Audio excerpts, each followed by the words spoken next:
Okay, we're recording. I'm going to wait till I see, well, it is, 6:28. I'm going to wait just a minute or two till I see more people in the lobby, but I already threw this out there. Any questions or concerns about tonight? No, I don't think so. We actually did this with birth mothers a couple months ago, and it was really wonderful as well. It was really interesting. And one of the birth mothers shares her story all the time.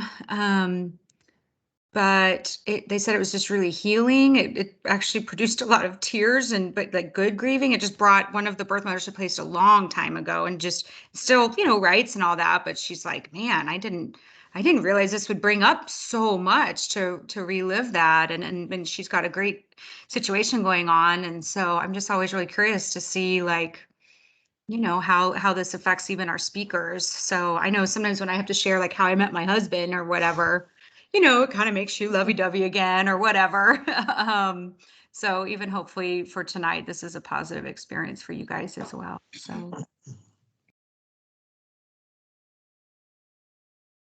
So we'll just wait a little bit. You guys are welcome to ask me any questions, but not that I know So anything.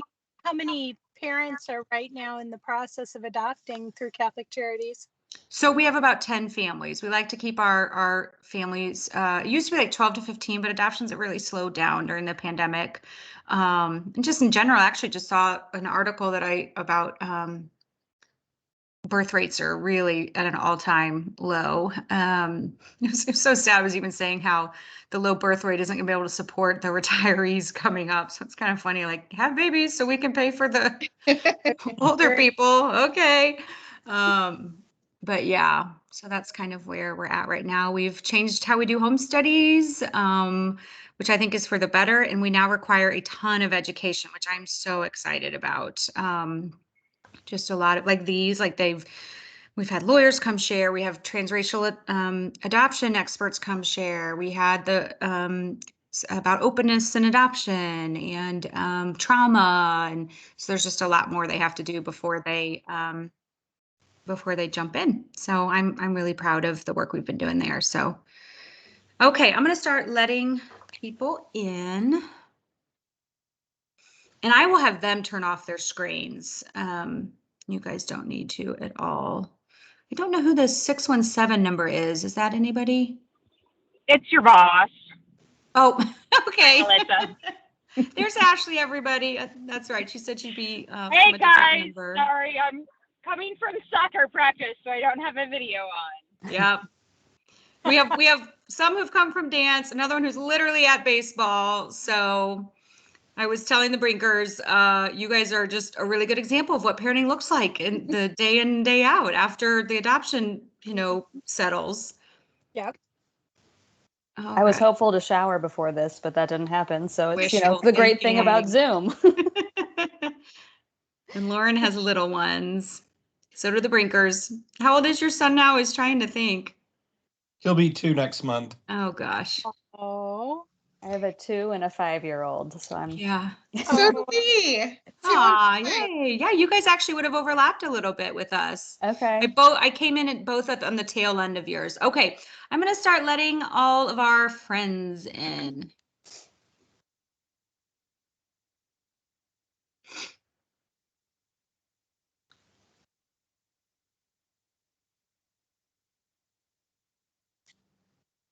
Hello, everybody. I'm letting in. I feel so much power with this ability.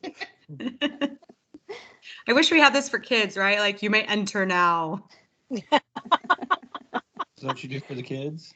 When my kids misbehave when we're virtual, I send them to the waiting room. Oh, that's awesome. She's a teacher, everybody. Teacher Appreciation Week. We appreciate you. All right. For some of you that are hopping on, you're welcome to turn your videos on for a little bit until we officially get going. Sometimes it's nice to see who we're talking at, but if you haven't showered or you're in a car, you don't have to. But if you'd like to turn on briefly before we start, then that's great. But I will eventually have you turn them off. So. Nobody's taking me up on that offer. We were talking at work about how everybody's zoomed out. For sure. Hi there, Evan and Betsy. We haven't met yet. I'm Melissa. Hi. We'll have Nice everybody to else meet you. introduce themselves soon here. You guys are welcome to turn yours off too at some point. So I think it's just nice for our speakers to see that there's human beings out there. We exist.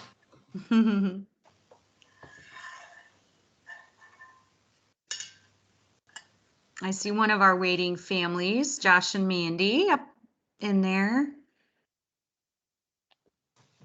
So Melissa, since I'm on my cell phone, is it better if does that work better for you all? No, the other way. In fact, we completely lost you. There you go. Awesome. Okay, great. I'm never sure. Yeah. My kids give me a hard time of videoing things the wrong way, like upside down. At least we see your bust instead of just your forehead, like when I talk to my dad.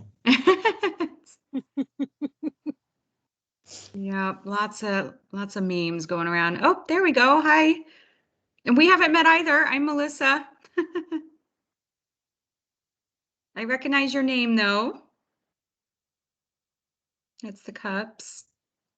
They said hi. They look like they might have been in a car too. I am recording this, so if anyone does need to drop out, I will be able to send you guys the recording. So I'm waiting for a lot of quite a few other families. So that's kind of the bummer, and we'll just have to get started soon. And they know they're late, and that's that. So we'll wait just a couple more minutes. Josh and Amanda, are you out there?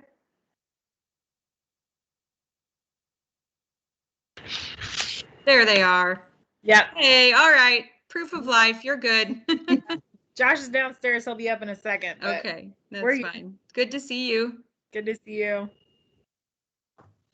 I think it's also Nurse Appreciation Week too. So all of you in the medical field, why teachers and nurses have to share the same week is ridiculous, but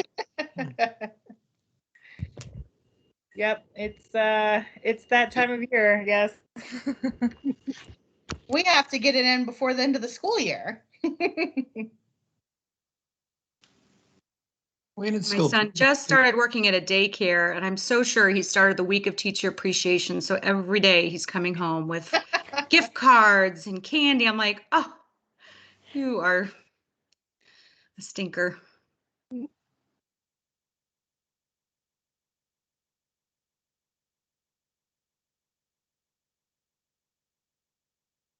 Well, I don't know where some of our other families are, but I don't mind moving on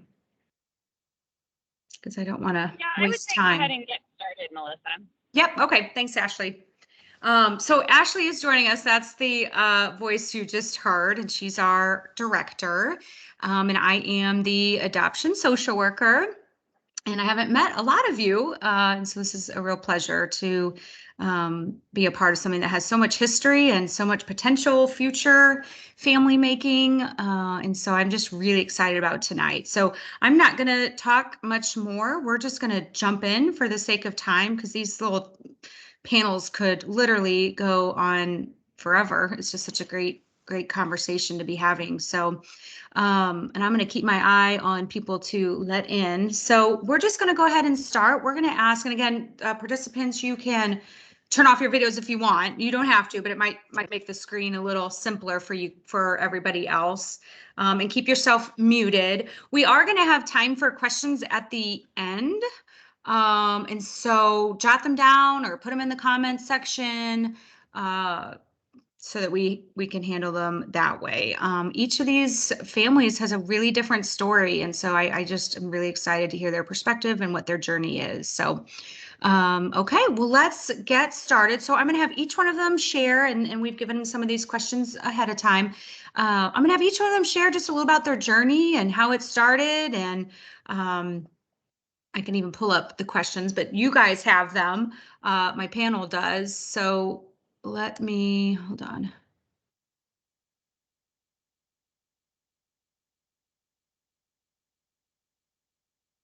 Trying to find that document. Okay. So some of the things I've asked them to share is kind of the makeup of their family, how old their children are, whether they have biological and adopted or both, and what their current relationship is like with their birth mom or the birth family.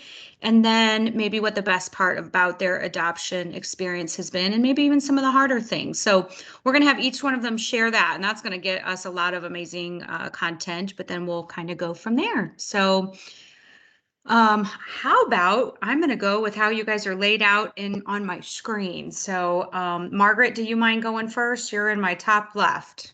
Okay. Hi, I'm Margaret Hike, and we have 2 adopted children. Marion, our oldest, graduates from college next week.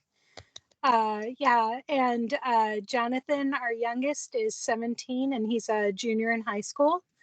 And I'm actually sitting in the parking lot at his baseball game right now. And so do you want me to toss it off to somebody else, or do you? No, just yeah, share all 3 of those things all at once, because I think we want to know those from everybody. So, yep. Okay. But then they're both of your children are adopted. So, why don't you Yes. tell us a little bit about the current relationship with your birth mom or birth family, and kind of if or how that's evolved over the years, and then finally the best part of your adoption journey and maybe the hardest. Okay. All right. So we have the relationship we have with our daughter's birth family. We met them the day our daughter was born in Platte County. So in Platte County, the birth family goes in and relinquishes custody, and then the adoptive family goes in pretty close behind them. So we met our birth mom and birth father the day that we took custody of our daughter, and they were 17 and 18 at the time, and they're now in their 40s. Wow. And we, through the years, we kept in touch with through letters and pictures. And then through the magic of Facebook, when our daughter was about 16, she started to snoop around, and she identified who they were, but did not reach out to them. But then shortly thereafter, we had letters and pictures also with our son's birth mom.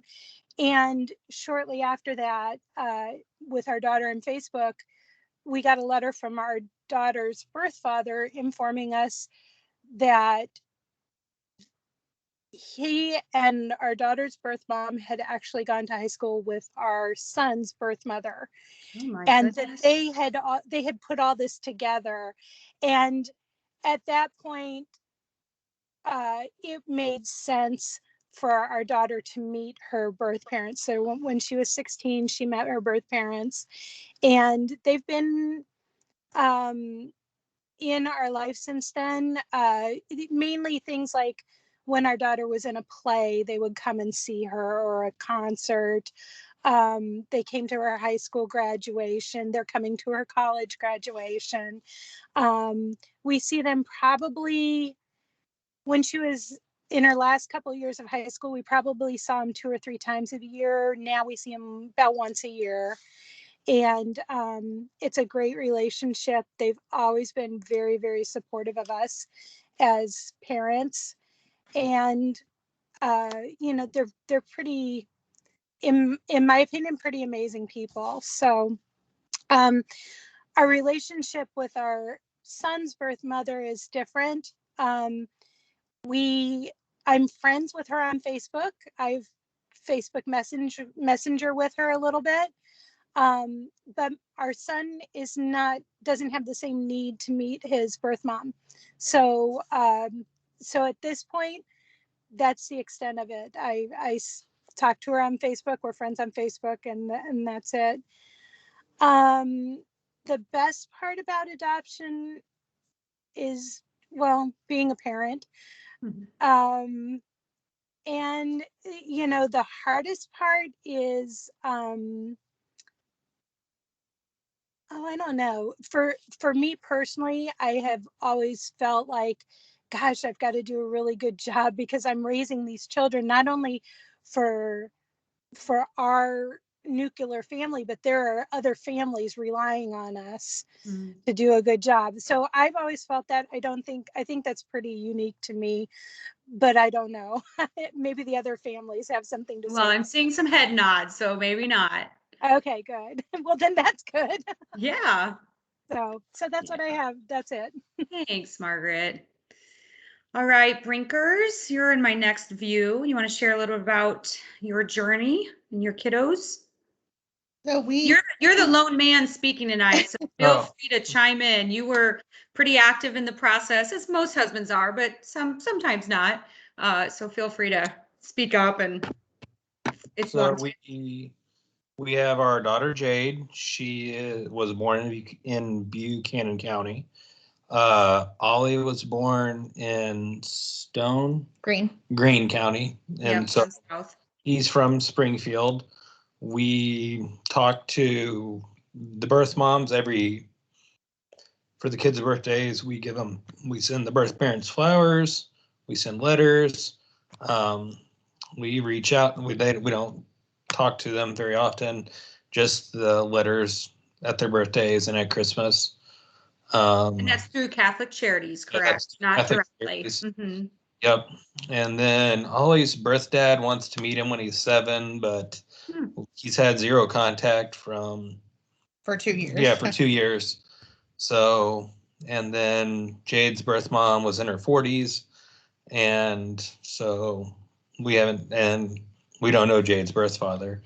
He ducked out pretty soon after she was born, and is kind of MIA. So that's the only time we ever see them or hear from them. So both stories were very different. Jade's birth mom was in her 40s and went to a concert, and Jade was a souvenir. And so she knew from the beginning she wasn't going to be able to properly take care of her, and so she had chose us. We met her before the birth, and we just loved her. Like, she was like, "This is your baby." We told her we wanted to name her Jade. She crocheted us a blanket that's in the color of Jade. Wow. We were there 1 hour after she had given birth, and we got to go in the hospital room with her. She was like, "Here's your baby." Like, it was pretty awesome. Yep. And in fact, from our first meeting with Catholic Charities until Jade was born, it was only like 7 months. And so everyone at Catholic Charities was like, "Oh my gosh, this does not happen this fast." It was the craziest 7 months ever. Yeah. We had just kind of barely finished everything, and they were like, "Oh, you've been picked. Oh, she was 6 weeks early. Here she is." Oh my.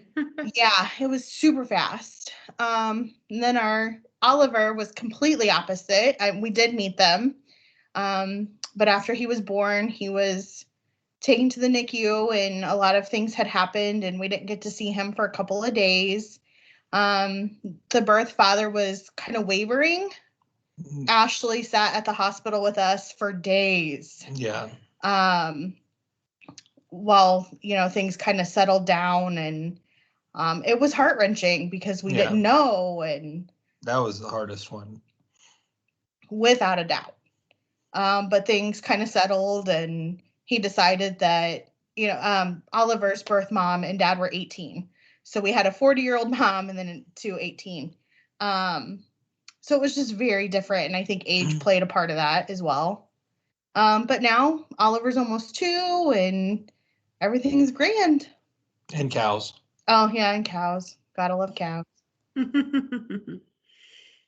That's awesome. Thank you all for sharing. I think I definitely hope people appreciate the 2 different perspectives on different adoptions. And I'm realizing, well, we'll just keep going. Okay.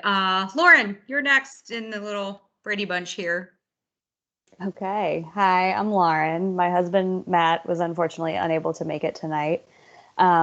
We actually are from St. Louis, and we're connected with Catholic Charities. Our son's birth mom worked with Catholic Charities in Kansas City and wanted to look outside the area. So she connected with Catholic Charities in St. Louis, who we were affiliated with.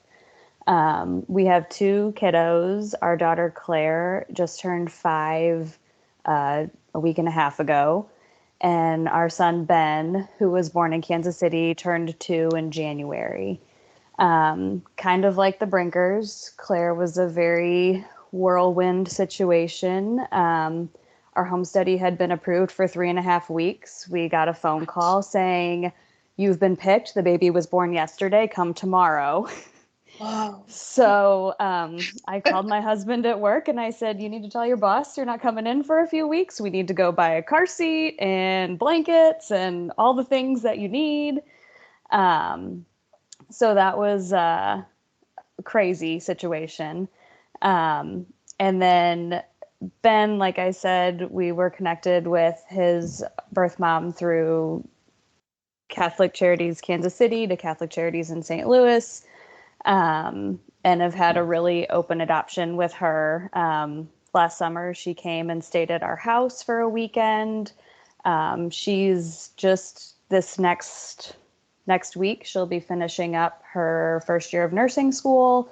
So she will randomly text me like, "Hey, I got a 92 on my test." And, we share all the different celebrations. I send her texts and videos several times a month with, here's Ben being Claire's doll dressed up in a princess dress, or, throwing the ball around the backyard or something like that.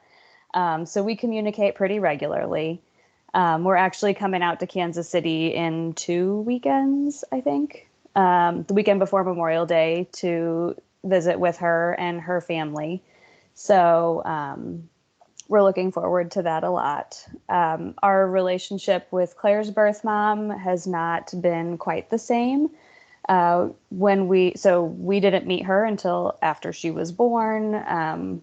Within 15 minutes of meeting her, she walked us down to Claire's room in the NICU, and we only saw her one other time after that, where we kind of had the pre-birth meeting that typically happens, to kind of talk about communication going forward. So we had that meeting when Claire was about a month and a half old. And she had said she wanted us to send letters and pictures twice a year through the agency, which we have been doing. We have yet to hear back from her. So I think recently she was contacted, and we're hoping to potentially have a relationship with her mom in the future, at least to start. But we'll see. I think one of the hardest parts right now is that Claire is seeing some of the openness that Ben has with his birth family, and she doesn't quite have that. So that is definitely one of the harder parts for us. And I think also just in general, as far as adoption as a whole goes, one of the harder parts is just knowing that the best part for us of being parents comes from the grief and trauma that our kids had to go through. So their hearts had to break in order for ours to be, mended in a certain way. So I don't know. That's the best and hardest parts, I feel all summed up. So Yeah. Thanks, Lauren. yeah. Okay, Rachel. Hi, I'm Rachel. My husband Jason is with our boys at football practice. So here I pulled up a picture. I don't know how this works very well, but can you see him? Yeah. So Isaiah is 10, and then Asa is 5. Just to circle back to what Lauren just said, I totally agree with that's the hardest part. That it's a parallel stream of the grief and the joy, and knowing that both sides or the whole triad experiences all forms of that, but then it's okay and it's still good. So just so I don't have to go back to that. Isaiah, we waited almost 2 years to be able to adopt him. We had a match that the baby was born, and we went to go. We thought it was the call to come pick her up, and the parents decided to parent. Happened about a year before we adopted him. So that was, it's real, and there's grief, and that was a hard part of it. But we totally believe Isaiah was supposed to be our son. So we're glad that how it turned out. You have to trust the process, and we trust our faith. So whatever you trust, that the right child is going to come to you. And so we have an open adoption with Isaiah's birth mom from the beginning. We met before, we met when he was born. We text and send letters just directly to her. We're actually going to go see her next weekend. They live in Indiana. We're from Indiana originally. And so he FaceTimes her and sends videos. And so it's good. It's evolved as far as like at first we communicated through the agency just because it's like, you know, your sister-in-law, like someone you don't really, they're family, you know, but you don't really know them yet. And so to slowly ease into that relationship. But once we felt comfortable, then now we communicate openly with each other. And then Asa, we adopted him through Catholic Charities, Kansas City. We moved here about 9 years ago. And we waited almost, I don't know, maybe almost a year and a half. And his story is a little different. We met with his mom when he was born, and then she was totally on board. His birth dad was very hesitant, and we ended up going to court, and she relinquished, and we brought him home. But that whole time up until, I don't even, Ashley probably knows better, it was all the way, I think, in like April. He was, you know, threatening to contest, and we had to do different things with our lawyer. And it was a very tensionous time, because as I was holding him and loving him, and he was our son, there was a real possibility that like he might not stay with us. And so we're just so thankful that he did become our son legally, you know, permanently. But that was a really intense time. So we have no contact with his birth father, but we do send pictures and letters and gifts, and they send letters and gifts and pictures to us as well on a fairly regular, probably quarterly basis. So. Mm-hmm. Yeah, and how old are your kids, Rachel? So Isaiah is 10 and Asa is 5. Yeah. Mm-hmm. 10 and 5. Okay. And okay, well, thank you guys. I mean, just that alone is like, you kind of have to soak that in. I love that you've already pointed out that adoption starts, everybody in the triad shares grief, the fertility grief, the grief for your kiddos, that their life began with loss, and then the grief of the birth moms having to relinquish. And I can already see that you guys have similar feelings on thing. The other thing I wanted to chime in about, because I've heard this a couple times, is how you, for those of you who don't have a fully open adoption, and how you communicate with your birth families, but you don't ever get anything back. That's really, really normal. But that doesn't mean they want every little thing that you are sending. I'm dealing with that even right now. And I guess they stopped writing because they assumed she didn't want it anymore. And that was kind of far from the truth. So be it. Okay, so what I'll do now is I have some other questions. And so I'll just let our 4 panelists chime in. Let's see, some of them we've kind of already talked a little bit about, but like, let's chime in with this one. What have been some of the most difficult questions to answer, either from your kiddos or just the general public? So feel free to jump in. It's not a difficult question, but it's amusing when people say, oh, your daughter looks just like you. Because I think people look for similarities. And the amusing thing is, of course, my daughter is a blonde. And I'm not. But the difficult question with my children is, we have no contact with his birth father at all. We don't know who he is, although I know of his birth mom does, and I know Catholic Charities does. And our son doesn't ask a ton of questions, but when he does, that's the one that really stings, because I can't tell him anything because I don't have that information. So that's kind of one of the hardest questions to deal with. And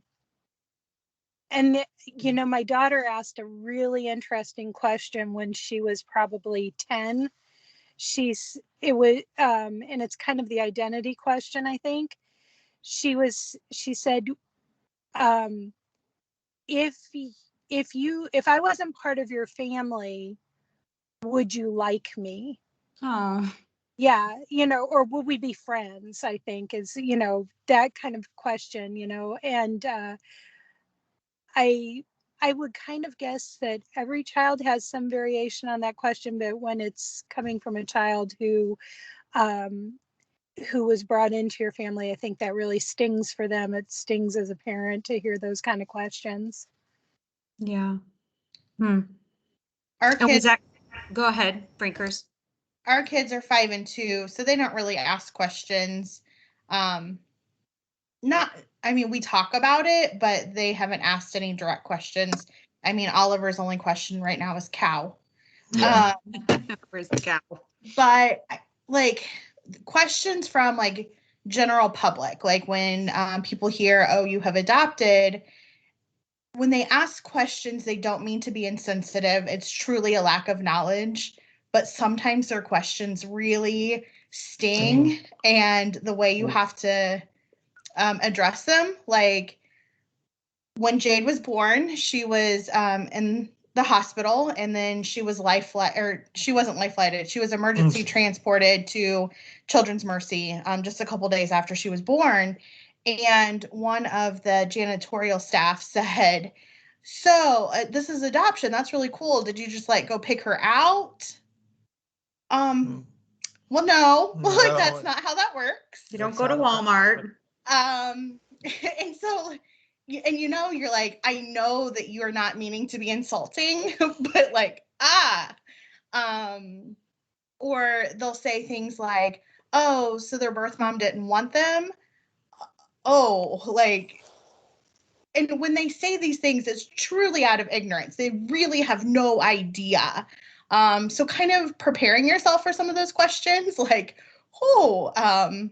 and having to be the bigger person and say, well, that's not really how that works, without being insulting to them either. And then like Kristen, or Margaret said, Jay looks like the spinning image of me. Ollie, there's pictures of me growing up at the farm. Totally the same kid. Yeah, it's crazy how they do look like us, but definitely the questions people ask, you're like, oh. Yeah. I think some of the, not necessarily answering the question, but we've gotten lots of nosy questions that aren't necessarily other people's business because we feel that our kid's story is our kid's story. So trying to find almost like a script to have like roll off your tongue as far as like, I don't know why. I don't know. I have not gotten good at being nice in response to that. A little like mama bear comes out a little bit, I feel like, but being able to be protective of your child's story. I think we made the mistake with our daughter's birth because everything happened so quickly that we shared with extended family circumstances of her conception and her birth and her story and all, and it's like not stuff that other people need to know, that I feel like cause judgment on her birth family. And so it's one of those that we definitely made that mistake the first time around and have tried to not bring it up, or have had conversations with some of the family members that, oh, I can't believe this, or, it's like, well, we're just going to not, this is not any of your business anymore, So I think that, it, not even just from strangers, but family and friends that are just being nosy. It's definitely hard to have that conversation of, we're not having this conversation. So. Yeah. That's a good word. No, it is, because we just say, that's a really interesting question. We're going to let Isaiah or Asa talk about that with you when they feel comfortable in like 20 years. So, It's hard because you are the best educators for these ignorant questions, but it's also, like mama bear. So it's finding the grace to educate, but also be like, well, it's not actually any of your business, but we share in general how adoption works, or whatever. So that's interesting. Margaret, I just had a quick follow-up question. Again, your kids are older, so they are processing more. But when your daughter said that, or you said your son, ask about his birth. Does that come out of the blue? Like, or are you talking about the subject, or is it just, walking in a car ride where most conversations do have? I'm just curious how those come about for you guys, a lot of your conversations. Well, both of our kids are so different. Our daughter really, when she was growing up, having been adopted was very much a part of her self-identity. And so she talked about it a lot. So it was a very open concept in our family. And it was very much a part of our regular conversation, with her bringing it up and asking questions about her birth story and all that. Our son is very different. He's the tall, silent type, and it's usually in a car ride, and it's just kind of a random question. And I'll say something to him like, "Oh, I take videos of baseball, and I'll say, "Oh, I sent a video to your birth mom," and then he'll ask a random question. But it's not a part of our normal conversation with him at all. Yeah, that makes sense. Difference of guys and girls, but just personalities in general. So I think that's a great example, though, and I think probably a lot of you do that. Is you had no idea that your daughter was thinking that at age 10, and Right. your son doesn't bring things up unless you do. And so I'm educating our families now that if you wait for them to ask the questions, I kind of promise you that they've already been thinking about them for a long time. So if you keep the open dialogue about random things, oh, that person's dimples remind me of your birth mother, whatever it is, or, or if it's just on birthdays, if you keep that an open conversation, then they'll feel more comfortable to blurt something out, that's on their mind, and that it's not a taboo subject, which I think for a lot of years adoption, you just didn't talk about it. So Definitely. Yeah. With my son, an interesting thing, we asked him if he wanted to meet his birth mom, and he said, well, someday I do want to meet her. And we said, well, how old? And he's like, I don't know. He says, I'm really kind of scared to meet her. I mean, Interesting. And I not scared like, is she scary, or is she mean, or is she going to reject me? I think it's just like an uncomfortable situation, and he doesn't want to place himself in that at this point in his life. So Yeah, I can see that. It's changing your life and your family dynamic forever in a way, and why rock the boat if you don't need to? So exactly. Let's see. Have you found, again, some of you have younger kids, have there been certain ages or milestones where you see little shifts in their identity or their understanding of adoption? I mean, even between Jade and Ollie, maybe one has a better obviously Ollie has clueless. Yeah. But are there different ages where you see little shifts going on? I imagine school age might be one, but yeah, if some of you want to share that. Yeah, Jade started asking about her birth. Well, we kind of talked to her about like the night she was brought home and everything else, and she has a book that's called Tell Me About the Night I Was Born, and it's a book about adoption, and we've read that to her from the beginning. And she started asking a lot of questions when we met Oliver's birth mom, because she was like, did I come from her tummy too? So no, you came from this other woman's tummy, and we have pictures of her, so we're like, oh, this is your birth mom. And she'll say things occasionally like, man, Kristen is the best person ever. We're like, she really is. That's so great. She's got the perspective. I would say around like 3 or so, Claire started talking about her birth mom a lot more. We have always had picture of from the last time we saw her birth mom at Good Shepherd, which is the St. Louis Catholic Charities, when she was like a month and a half old. And there's a picture of her mom holding her and my husband and I behind her on either side. And so we've had that framed and in her room. And so we would say prayers for her every night. We would talk about her regularly. And I would say a year-ish ago, we had a really emotional night one night where she finally was able to verbalize, like, I really miss Rachel. And it was like at bedtime, she was crying. And then of course I start bawling because I'm like, I don't know what to do or say to you right now. So, I would say our 2-year-old is not anywhere near that. We have lots of children's books on adoption as well that we read all the time, but we also have a picture of him and his birth mom in his room. So we'll point her out and whatnot. But I would say, at least for right now, it's our biggest emotion is just that feeling of missing her. And she'll say she misses hugging her is the most common continuation of that thought, I guess. So, yeah. Well, and that's interesting because obviously she doesn't know her. But that's how she's verbalizing this kind of inner thoughts, inner feeling, Yeah, we had some bedtime struggles for a while, and we did not, and the picture seemed to be the root cause of it. And so we didn't want to take it out of her room necessarily because that is hers. And so we came to a solution after like months and months and months. Why didn't we think of this earlier? But that we put the picture like in her nightstand drawer, and she wound up getting like a little pillow and a blanket. And so she would tuck her in every night. And so part of our bedtime routine now is to like say goodnight to Rachel, let's give her a kiss, and then we tuck her in and close the drawer. So, because having the picture right there in her face was just very triggering for her every night. So that's interesting. That's really wise of y'all. Way to go.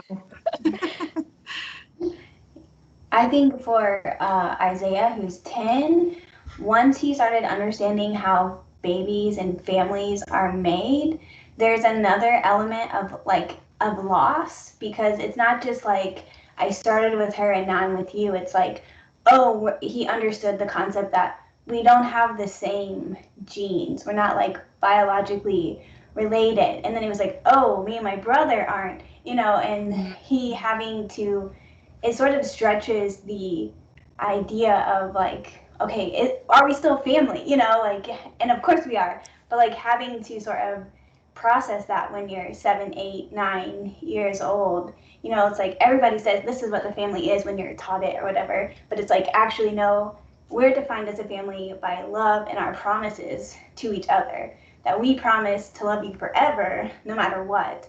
And so just as he grows and understands how families are made more and more, that was a grieving point in processing that. And so obviously our 5-year-old, he knows he grew in our belly, but he doesn't understand what that means. He understands how babies are born, but doesn't understand the genetic component yet. So yeah, that's super interesting. Yeah.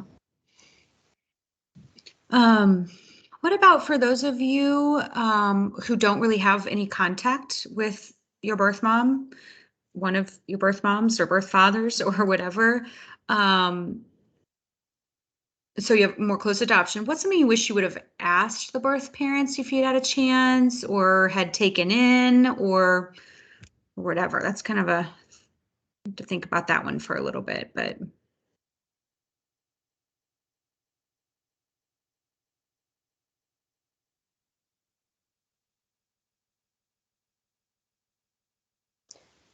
that's a really good question. Yeah. That wasn't on the list you sent us. Oh, it wasn't? Oh, shoot.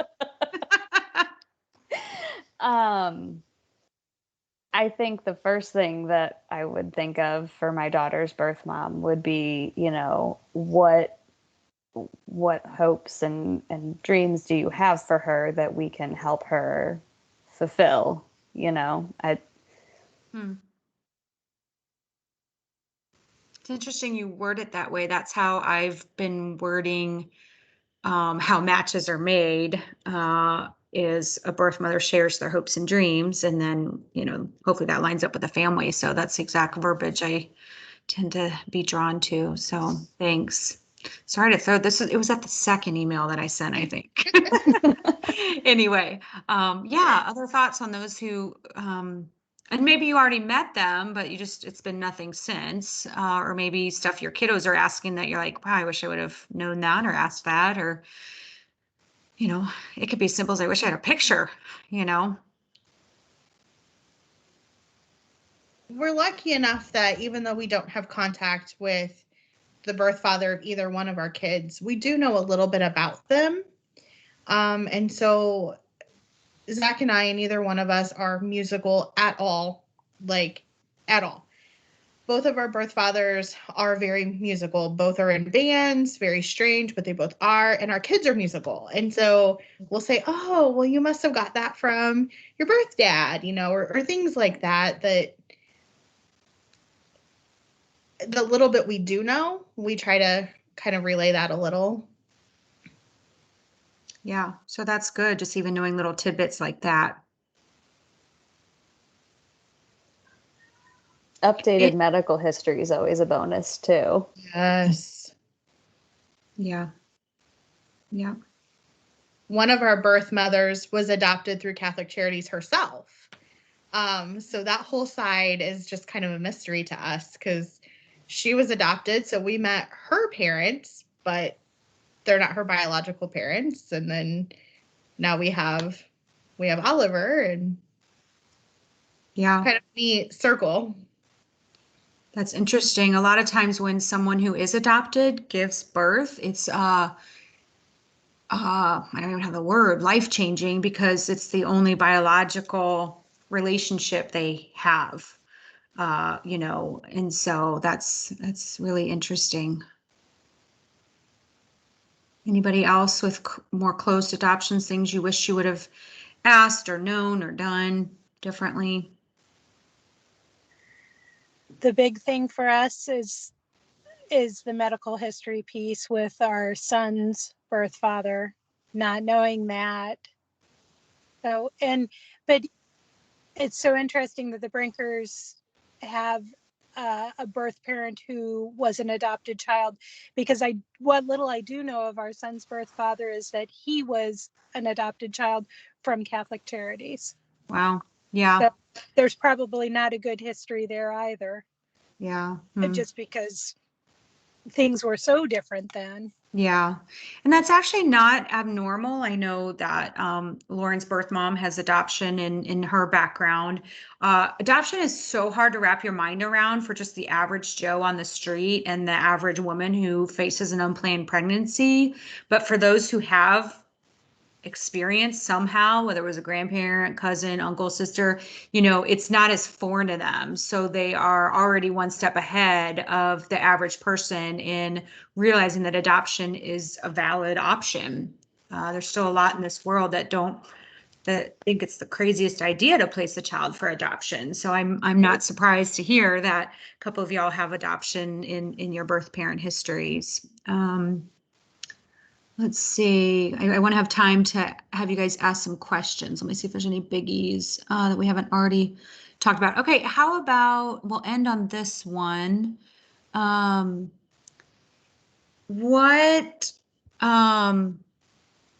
both kind of the same. What are some of the unique issues you feel like you've experienced with adoption that you think other prospective adoptive parents should know, and or what advice would you give to prospective adoptive parents?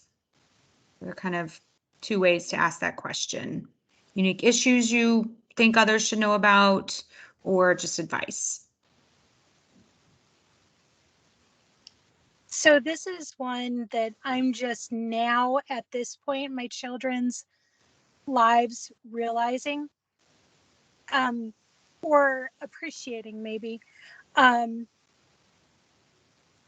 Something that is unique about having children that we adopted, we see them as their own little individual people growing up. They have very unique, distinct personalities. However, we don't happen to have family here in Kansas City, so I don't get to see my nieces and nephews very often, and when I do, it's very short amount of time.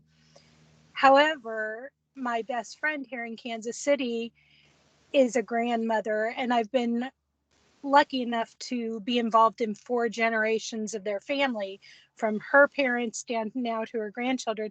And when I look at her grandchildren, I go, oh my God, that is grandma. That was grandpa.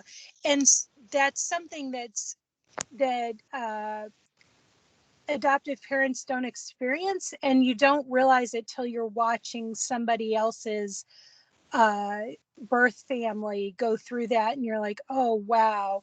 And on the one hand, that's a gift to see your children as individual, and on the other hand, there is something there, you're like, gosh, I really, like with the Brinkers, and oh, you must have gotten the musical talent from your birth fathers. There, you wonder, where did that come from? And luckily, when you know the birth families, you see little pieces of that. It's not quite the same as being fully involved in a family. So that's kind of some of the uniqueness. Yeah, that's interesting. I mean, and that's why with the education we've been doing with our families, we talk about how adoption isn't like a one moment in time.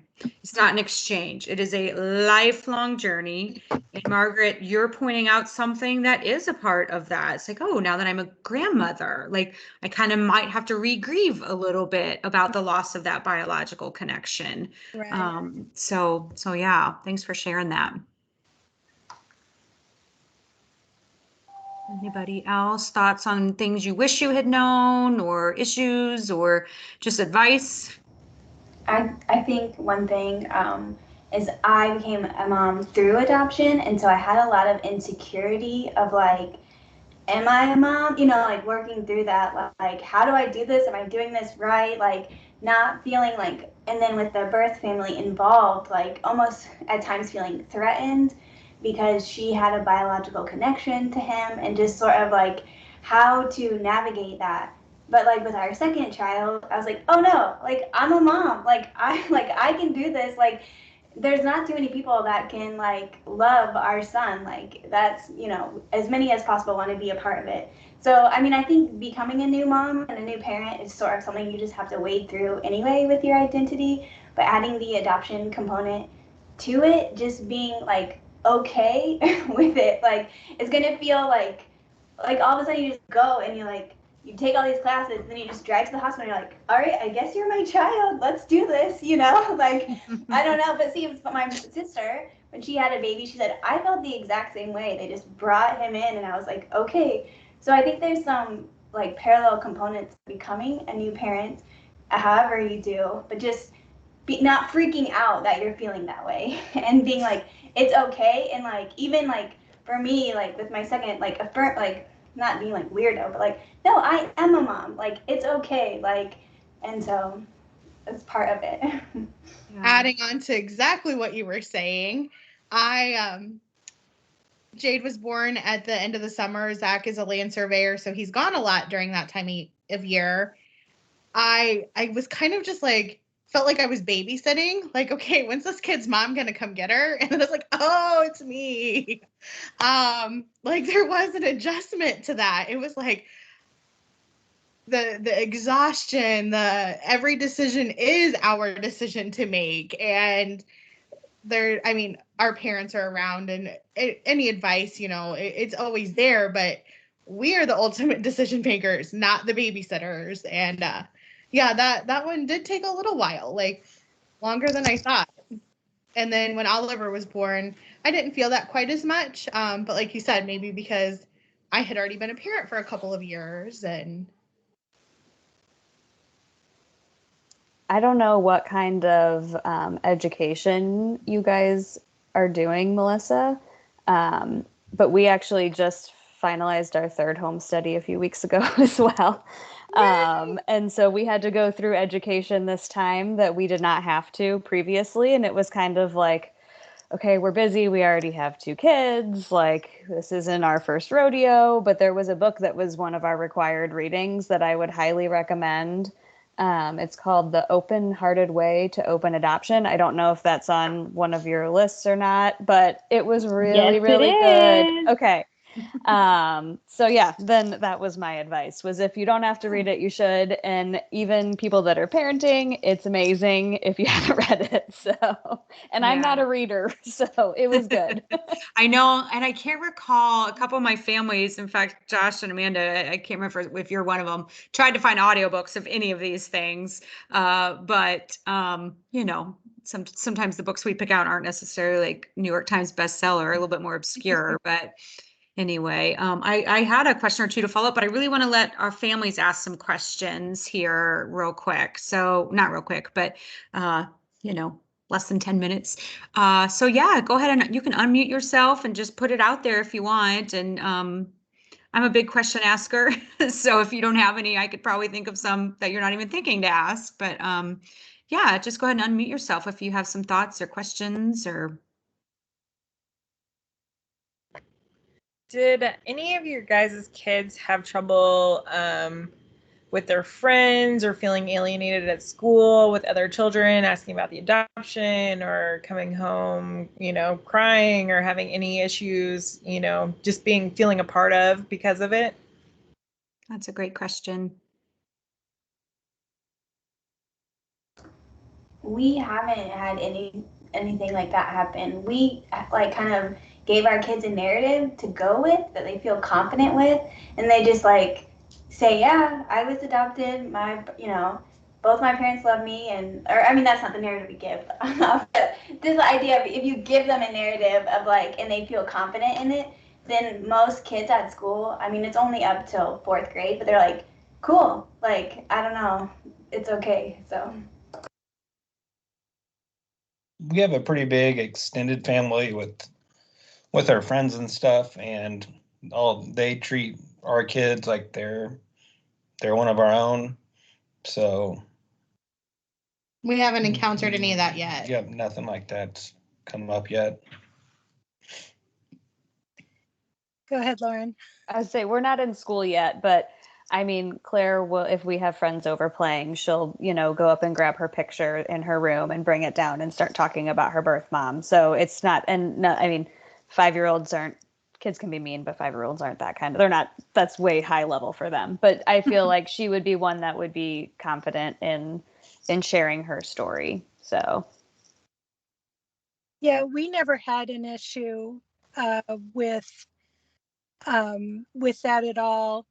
And then within our own family, it was never an issue. In fact, my mother and father have 12 grandchildren, and 5 of them were adopted. Wow.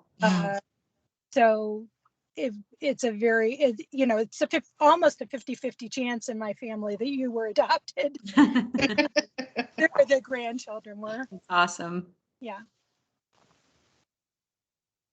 Yeah, up until a certain age, I can see maybe, and I have middle schoolers right now, and that's rough. Kiddos are mean, but really, particularly elementary school, it's kind of cool. They can kind of brag on it. It's like something unique to them, almost like they're famous, from my understanding. So, but that's a really great question. I'm sure adoptive families worry about that.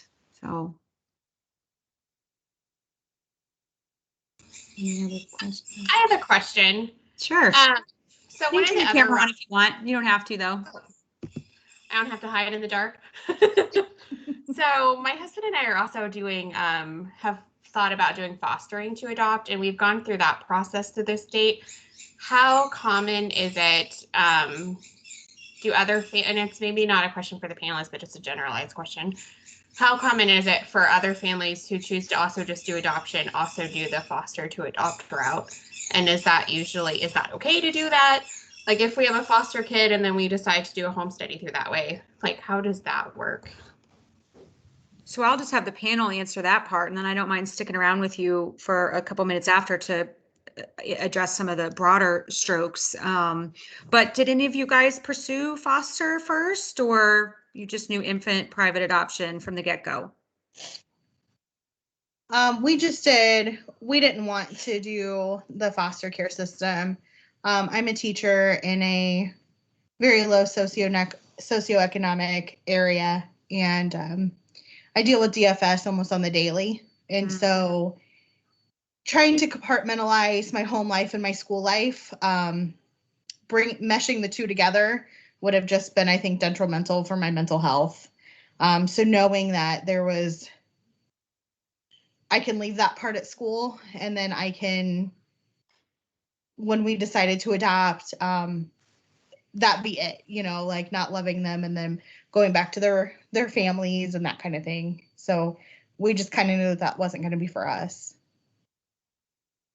Same. I'm a Missouri First Steps provider for early intervention in a lower socioeconomic status county in the St. Louis area. And I've seen enough reunification that doesn't go great, or vice versa, or kids getting bounced around. And I didn't want to deal with that on a personal level.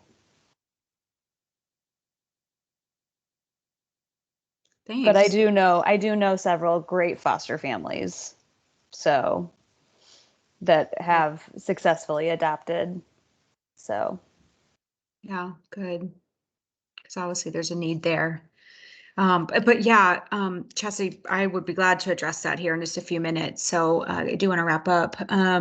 Real quick, the main question. Well, does anybody else have a question for the panel before I ask one final one? I had one. Yeah. What was everyone's feelings on like open adoption? This seems like when we started looking into adoption, I started hearing about this and it seemed so foreign to me. And I feel like a lot of you are talking about open adoptions and it seems kind of difficult to wrap my head around. Totally. Yeah. So I'll jump into this one because we were one of the first open adoptions at Catholic Charities. Or let's put it this way. I mean, anything beyond, then something about the birth family is technically open. Closed adoption is nothing about them. But we were one of the first ones that actually met a birth family. And I remember our social worker at the time, who was wonderful and helped us with both of our adoptions, and is now retired. But I remember her being a little nervous about it. And I remember that that wasn't what we expected to happen. We expected it to be a really fairly closed adoption. And I was a teacher at the time, and meeting our birth parents for our daughter, my overwhelming thought was, these could have been my students. These could have been, and it was really good for us to meet them and to put faces on them and to get a sense of who they were as people. And then, of course, years later, when we reestablished personal contact with them, it was really good for us. I know that it's not always that wonderful for some people. We've been lucky. Ours is kind of in that semi-open where all of our communication is through Catholic Charities. But it really helped give our kids their story.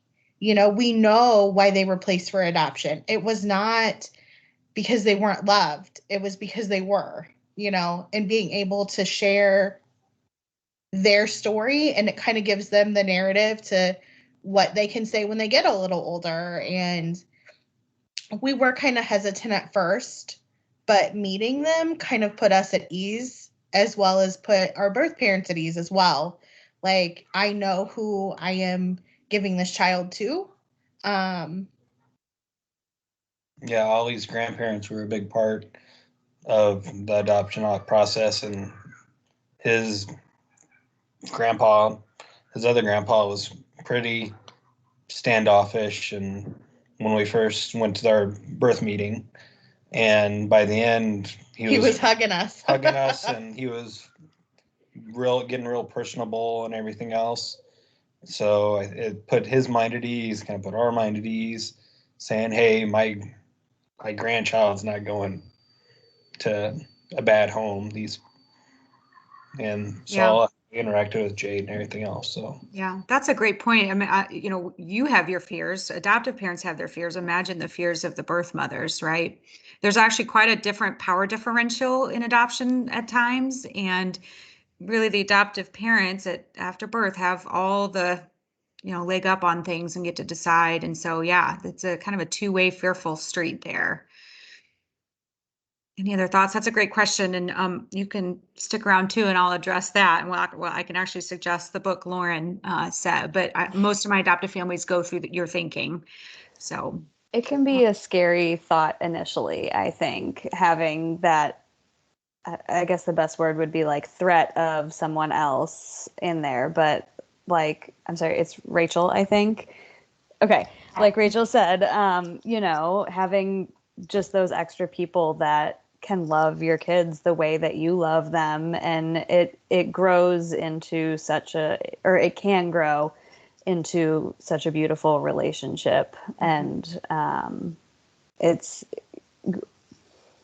awesome to be able to have a fully open adoption where Lucy stayed in this room right here. This is our extra bedroom. So for a weekend, and we're going to go see them. And it breaks down, like so much of the fear is the unknown. And with the openness, like the unknown is known. So it really helps with just breaking down those barriers. And we would love to have more openness in our daughter's adoption. It's one of those, like, we'd never thought we would want more openness. We thought semi-open would be kind of the great way to go, but we would prefer to be fully open in our daughter's adoption as well. Yeah.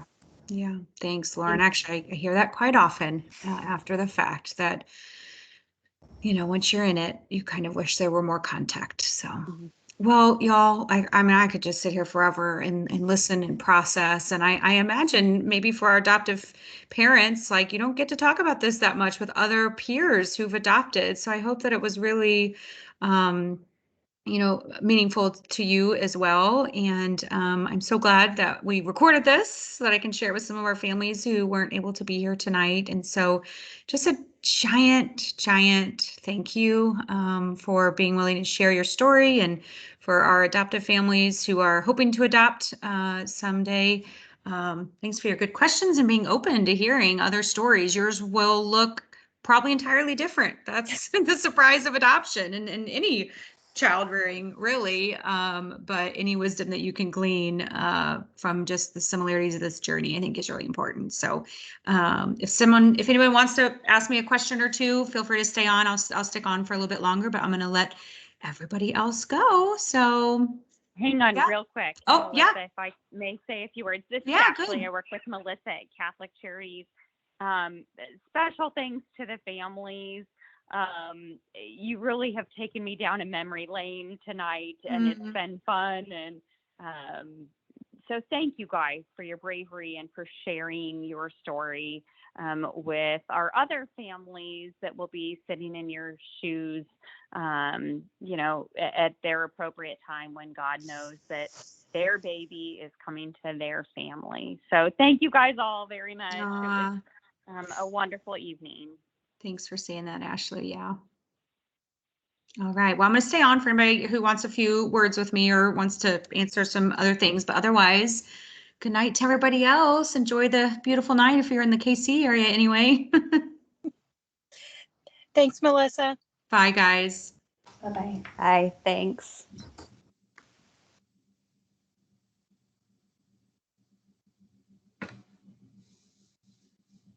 Waiting to see who's left. You sticking around, Josh and Amanda? Cool. All right. Yeah. So let me address the Cups. Is that how you say your last name? I recognize your name. So right now we have a family who is a foster family, and they've had a baby for over 8 months now, and they're also waiting with us. I think the plan is reunification for their baby. They've had her since birth. I've had many friends who have gone that route as well. It is definitely, adoption in general is a calling on one's life, but adopting through the foster system definitely is a calling because it will present very unique challenges. There's loss and trauma in all adoption, and you'll learn some of that when you go through process with us and through the state. That you do a lot of education through the state. But when a child is removed from a family, they're obviously not removed for good reasons. And so there's going to be more loss and more trauma with those kiddos. So you kind of heard, some of the teacher moms share about that. And so, and then typically through the foster system, there's siblings, they might be older. And so having more loss and trauma in their lives is one component, but then the other component is that there is a period of time where the parents are still involved and can do the things required of them to maintain parental rights. So if they're going to their anger management or rehab or counseling or showing up at court, doing grade-in visits, and working towards reunification, then that's going to be a temporary placement for you. And that is the hope. I work with moms in our Moms Empowerment Program who are in poverty, and they could probably lose their children at certain times, but they still want to be mothers and they're trying their best. Whereas with infant adoption, it's these moms beforehand decide that I won't be able to do this. And so, thus the change. I mean, and another perk is not perk, but there is no cost, obviously, to working through the system. And that makes it real attractive to a lot of people.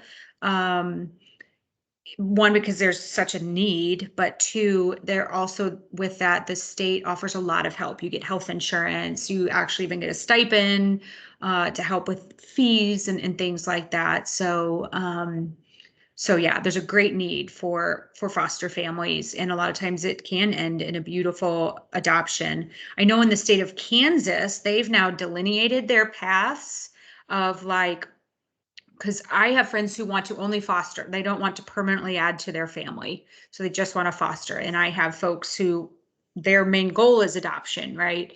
And so I know with Kansas, you can choose a path, if you will, to where if you do not want to adopt and add to your forever family, they will not send children your way that may end up in that, being adopted. And then vice versa. They're not going to send children into your home that are most likely going to be reunited if your heart is for adoption. So does that? They do the same in Missouri. So we only have a month to be licensed. So we've done all the classes. We've done all the education. Yeah. I just wanted to make sure as far as the home study with Catholic Charities. No, that there wasn't going to be I know that you still have to go through a different home study and all that licensing is completely different, but I just wanted to make sure. Sorry. Yeah. No, you're fine. Just from your side that it was. Yeah. No, that's not a problem at all. Okay. And so with this family, if they end up adopting the little girl that's been with them for 8 months, I'll just come out and amend their home study. Okay. So yeah. Okay. No problem with, or if a new foster baby comes in, I may have to amend that as well. So yeah, we try to keep up with the changes. I mean, that's the same if you move or you change jobs or, anything, or have a biological baby. We just kind of have to roll with it. So yeah. And then Evan and Betsy, you're frozen, but can you hear me? Yeah, we can hear you. Okay. And were you the one that asked about openness and kind of how scary that sounds? Yeah. Mm-hmm. And that's so normal. In fact, me and Josh can maybe chime in on that a little bit. But so most of my families, and even when I talk to people who just know I'm an adoption social worker and they want to pick my brain, that is the biggest fear, is this birth mother that's out there. And how weird is that? Will my kids think they're their mom too? Or will it be awkward? Or just all the things that go through your mind, right? Well, is it confusing for the kid? And so all my families start exactly where you're at, oh my gosh, that sounds wild and crazy.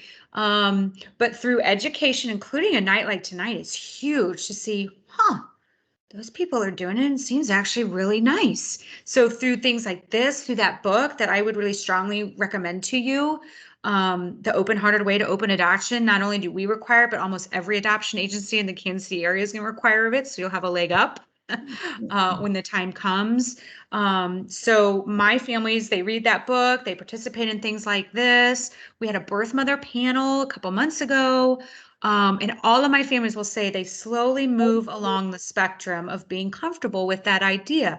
Now, if you're not, that's fine too. If a birth mother comes to us and says, I really think I'm going to want an open adoption, more frequent contact, and you're one that, yeah, no, that we're really not comfortable with that, then you just won't be shown to that birth mother. You won't be an option for her, so that neither of you are put in situations where you're not comfortable. And we've had a family even I don't want to say drop out, but step away because they were seeing that that was a lot of the trend, and they were extremely uncomfortable with any kind of contact.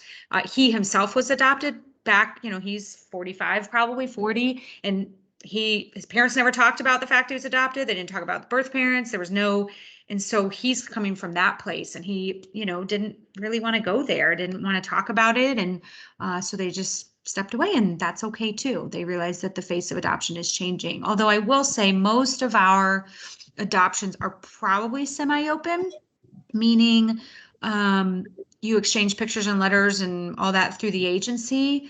But I do see that changing only because we're just doing a lot more educating now, and I'm on board. They didn't have me before, and I just have a lot of experience in this area and with open adoptions. And so and over and over again, we do find that the adoptive families wish there was more contact because their kids are asking questions, or they're curious, or the medical, or they kind of go to love these women, and then poof, they're gone forever, and they think about them a lot, and so it is actually normal for the adoptive families to wish for more and or send in correspondences, but never hear from the birth mom necessarily, because that's hard for them sometimes to go there, if you will. They're trying, probably, they've got their own grieving process, and sometimes that's really hard to stay in contact with the adoptive family. So that's a mouthful.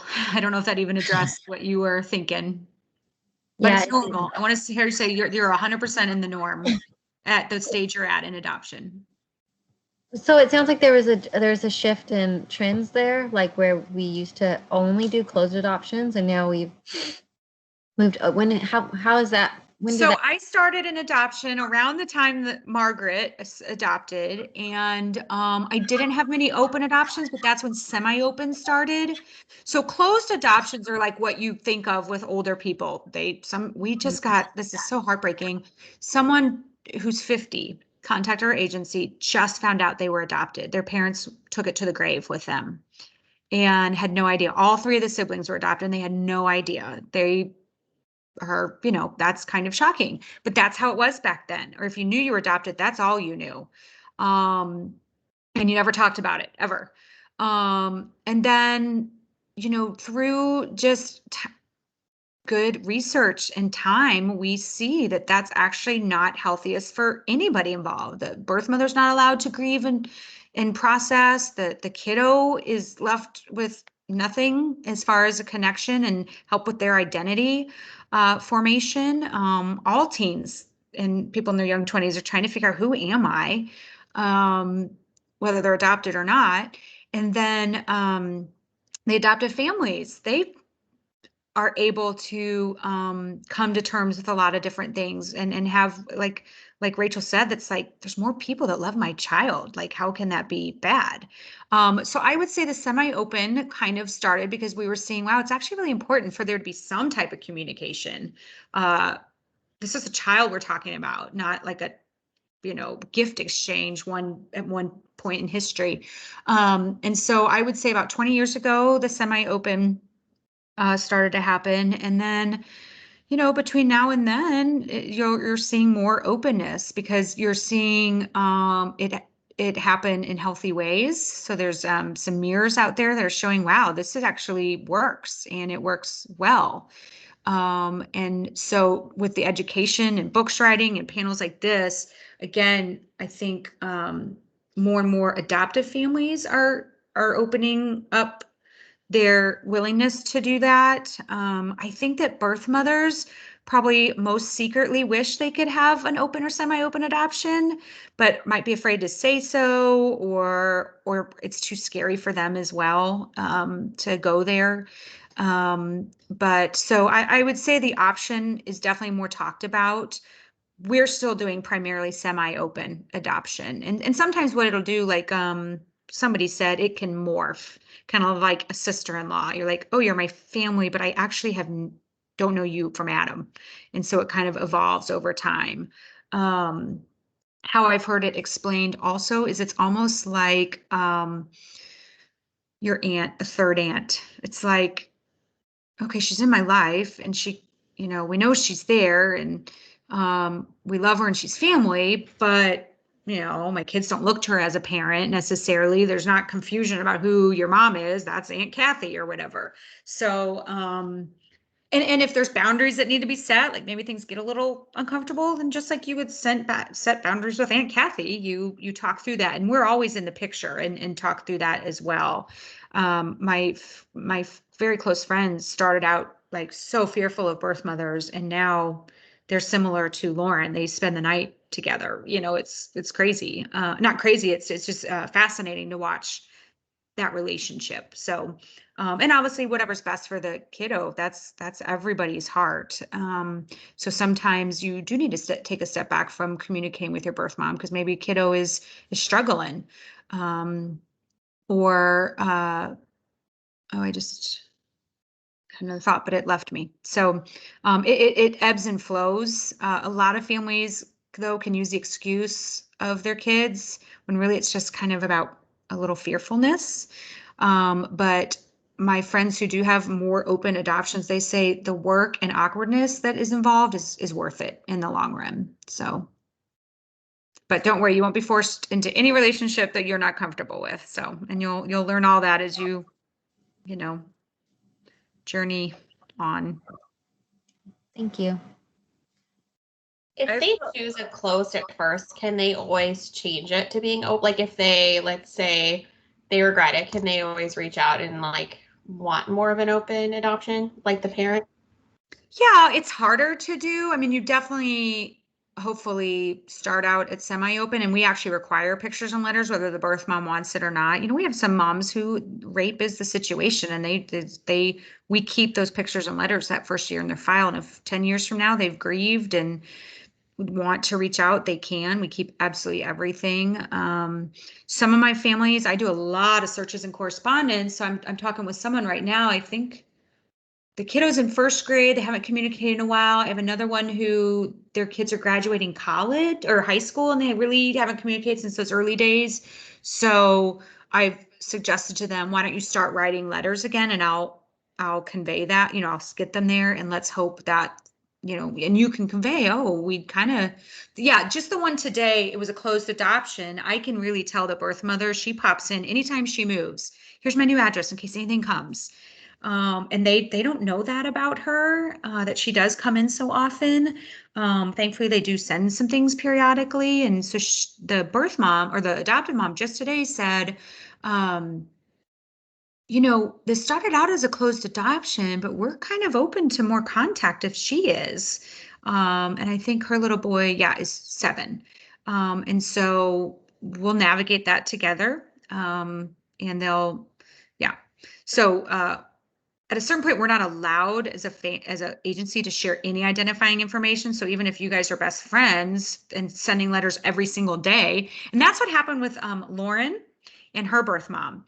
They started to communicate a lot through us. Like we were getting lots of letters, and it's like, oh gosh, they probably just need to like communicate with each other, but we can't say, oh, by the way, here's your birth mother's name and address and text and phone, and same with them. So we facilitated a meeting together when they came back in town for finalization, and exchanged gifts and gave each other a letter that had their identifying information. So we can't give that out once it's, if it doesn't start that way, but the families can on their own in person. So it's a good question though. I don't even think I've talked with that about Josh and Mandy. So I don't know if anybody else got a chance to watch the education with the birth mothers on kind of the opposite side of this. But I felt like that was very helpful in understanding a lot about the openness, because they really, they were more worried that the adoptive parents were going to cut off the amount of openness that they had from the beginning, because that's kind of, it's once the adoption is taking place and happening, the adoptive parents really have a lot more control than you think you're going to. And so that really was important for us to hear, because we didn't realize that they were afraid of us than we were of them. Because although now there is a legal document, so if you promise to keep in touch through letters and pictures or visits once a year, normally it's just in writing, it's not legally binding. So you literally could adopt the baby and run for the hills and never communicate with them again, regardless of what you promised. There is now, it's not used very often, a legally binding agreement. But yeah, that's interesting. You bring that up, Amanda, because a lot of birth moms walk on eggshells. They're afraid to say the wrong thing. They're afraid to send too many letters. They're afraid to do anything because you could just cut off communication. So, and that's kind of a lot of birth moms' biggest fear, because they chose adoption because they care and they love these babies. But they know that they can't parent them, but that love stays with them forever. So it's a good point. All right. I'm glad to stick around with you guys. I don't get to talk to some of our other families who aren't in our program yet. So I'm glad you guys could sign on tonight. Can I ask one more? Yeah. So I'd heard someone say that the process happened really fast, and then somebody else said 7 months, and another person I heard 1.5 years. But I know when we first reached out to Catholic Charities, I was hearing something more like, well, we're on the wait list, and then it could be maybe even 5 years or something. I was hearing a long period of time, so I'm a little confused about the timeline. Could you maybe... So definitely adoptions are slowing down.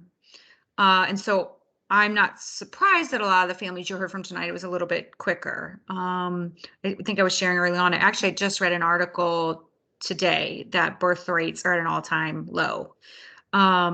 It's even things like single parenting isn't as taboo. Birth control is more effective, all those things. Single parenting is a thing now. And there's a lot of grandparents who are parenting.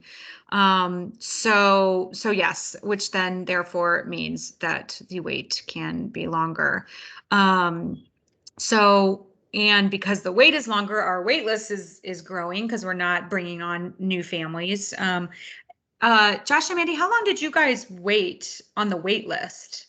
We were actually not on the wait list for very long. Yeah. So I think we've been doing this for 2 years, maybe. Yeah. An update once for y'all. Like a couple weeks. No, I think it was like a couple months. I think it was just a couple months. But we had known when we started that they had estimated you'd be on the wait list for 2 years, and then it would take like 2 to 3 years to adopt after that. But we got on the wait list very quickly because there had been a couple surprise adoptions that's right. You guys came on right when I came on. That's right. We had a very fruitful year that year, which is great. And you just don't know those things. But it really is, once you are off the wait list and your home study is done, there's really no telling how fast it's going to be.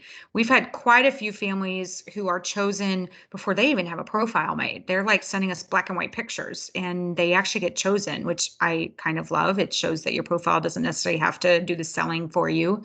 But I also have a family who they're, I think, on year 3 now, and they're such a fabulous family, a couple. They don't have children. They're just great. And so, I don't know where everyone is at in their faith life, but that's kind of, you heard it say, you just have to trust that the right baby at the right time with the right family. So yeah, I have a family currently who's been waiting for 3 years. They waited all through that little baby boom that we just referred to, and they're still waiting. And now they were in the pandemic where things have been really slow. So, and they just actually reached out to me to see about waiting with another agency, which is totally great and fine. You can be with more agencies, if you have the financial ability to pay an application fee and be applied at 2 different places, and more power to you. So those birth families, like, what's the radius that you guys serve? Is it all of Missouri? All over. From Jeff City, Columbia, eastward or westward, up north, down south, Springfield, Branson, all of that. So, but most of our work is in the St. Joseph and Kansas City area. Okay. So, all right, I'm gonna let you guys go. Thank you so much for participating. I didn't stop recording, but that's fine because I think this will be interesting for other folks. So, yeah, it's good to meet two of you and good to see faces of familiar friends. And we will be in touch and let you guys know when other panels are going on. So, thanks so much, for guys. Hannah and letting us ask questions. So. Yeah, for sure. Thank you. Okay. Have a good night.